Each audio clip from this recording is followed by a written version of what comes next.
What is up guys, and welcome back to another video. Today I'll break down all the gameplay changes that we'll have with the upcoming reset. First of all, we're not getting a season reset, which was confirmed by Antoine in the FC Mobile stream, and it was also quite obvious even before the official announcement. Now let's start with a breakdown of all the changes. I'm not gonna read aloud all the notes. Instead, I'll explain what they mean and what they'll do. The first change is for passing, and thank God we're getting these passing improvements, cause since the last gameplay changes, the passing had been terrible. So first change is about ground passes, which you perform by simply tapping on the player or a regular tap on the pass button. The first point means that the accuracy of your passes will be adjusted according to the target player / the player you're passing to. If he's making a run, the speed and direction of the pass will be more accurate to reach that player perfectly. And when the player is not making a run and just standing to receive it, he'll receive the ball right where he is, not ahead of him or behind him, which happened a lot before. The second point suggests that the accuracy of ground passes will also be more dependent on joystick angle. Up until the update, if you pointed the joystick in this direction where you have your target player and he's in a goal scoring position or in a better position to make a clear run, but there is also a player right beside him, the player would pass to the wrong player, which was so bad. Hopefully this will get better now and your pass will reach the intended and pointed target more accurately. The third point is about the speed of the pass, especially when it's performed by outside of the foot. Just like in real life, it will have a better swerve. The fourth point means the chances of a pass being blocked will be more dependent on the attributes / stats of the passer as well as the one intercepting or blocking it. Previously, almost any player was able to block passes easily, despite having bad defensive stats. But now these kind of interceptions will only occur if the player has better interceptions and awareness. Next up are ground through passes. The first point is very important one. The distance between the pass target and the player making the run or chasing the ball will be much shorter than before.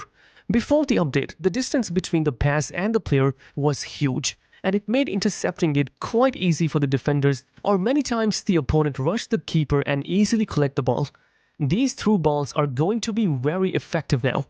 The second point means that through balls near the edge of the field, either left side or right side, are more accurate and controlled, especially when you're under pressure. This should help avoid frustrating situations where your winger runs out of space or the pass just flies out. It happens rarely, but it's still a good change. The third point is same as for the ground passes. The attributes will play a better role in determining the blocks and interceptions of the through passes as well. And lastly, the driven passes will be more accurate. There is nothing special to break down. These passes will be more accurate, that's all. Next up are VsA changes, which I'll go through one by one. You will get better chances in the beginning of the match. Not like this where you have to run down half the field to score a goal or try your luck with a power shot from miles out. Next, you'll get better looking good and great chances based on the overall advantage that you have. Next, your good and great chances will have better paths to convert them. For example, your left winger will get chances from the left side so that he can finish them easily. Before that, he'd get chances even through the middle or the right side, which was bad. The basic chances will be more difficult to score, which is fair, I believe.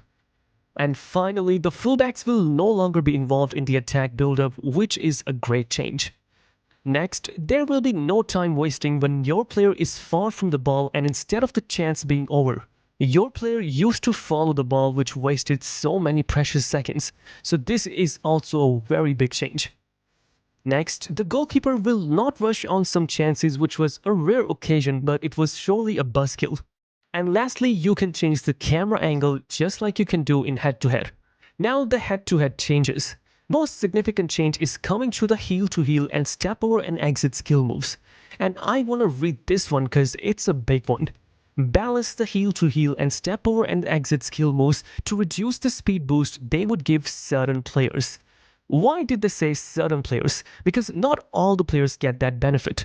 Some players, especially Marco van Basten and Fernando Torres from Pitch Beats, are the two most broken strikers right now. Because if we were to compare these two guys with someone like R9, who has more pace and better dribbling than both of them, They still had better skill stun and they also run way faster than R9, which makes absolutely no sense. And that's why EA mentioned the words certain players, cause those who were performing more than their attributes, they will be nerfed back to perform according to their stats. Hence, the effectiveness of these two skill moves are now more dependent on the player's attributes.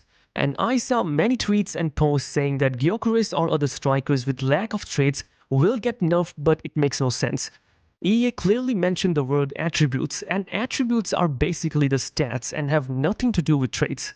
So Marco and Basten and Taurus and many other players who are performing more than their stats will get nerfed, at least according to what this says. But it's here, so anything can happen. If they decide they don't want to nerf some players like Marco and Basten or CR7, it's really up to them and we can do nothing about it. But according to what they're saying, these players are supposed to be nerfed. Next up, the short players in your squad will not be inside the box when you're defending a corner.